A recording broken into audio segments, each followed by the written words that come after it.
চললাম নদী পেরিয়ে পড়াতে, তাও আবার স্বাধীনতা সংগ্রামী দুকুড়িবালা দেবীর পাশের গ্রামে। হ্যাঁ বন্ধুরা, নদী পেরিয়েই আমাকে পড়াতে যেতে হয়। এখন আমি যাচ্ছি রাস্তায় মেন রোড থেকে, এবার গ্রামের দিকে যাচ্ছি।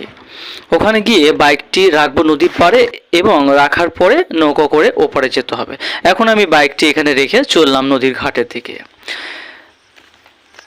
এখন নৌকোর জন্য কিছুক্ষণ অপেক্ষা। দেখো নদীতে কত জল বেড়েছে, ওই দূরে এখন নৌকোটি আসছে। আর আমার দুটি ছাত্র দেখুন কত সাহস, ওরা একা চেপে চলে এলো নদীর এপারে আমি আসছি বলে। নদীর ওপারে বাম দিকের গ্রামটি যেটি দেখতে পাচ্ছেন আপনারা, সেটি হলো স্বাধীনতা সংগ্রামী দুকুড়িবালা দেবীর বাড়ি, যেটি হলো ঝাউপাড়া নামে পরিচিত গ্রামটি। এবং কিন্তু আমি যাব তার পাশের গ্রামে শ্রীরামপুর।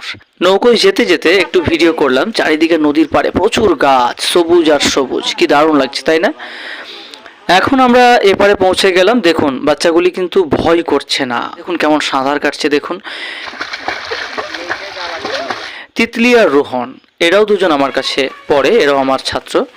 বন্ধুরা, আমাকে অনেকে বলে যে আপনি শহর ছেড়ে গ্রামে কেন আসছেন পড়াতে, সবাই তো শহরের দিকে যায়। আপনারা দেখলেন যে ওরা নদীর ওপারে চলে গেছিল আমি আসছি বলে। এখন আর নিশ্চয়ই বলতে হবে না যে কেন গ্রামে আসি। তবে আমি নলাটি শহরেও পড়াই, গ্রামেও পড়াই। বন্ধুরা, এখন পড়ানোর পর আমি বিশ্লেষক ইঞ্জিন, এই যন্ত্রটি সাধারণত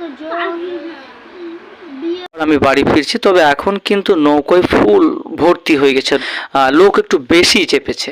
যাই হোক বন্ধুরা, এখন অন্য জায়গায় চললাম পড়াতে।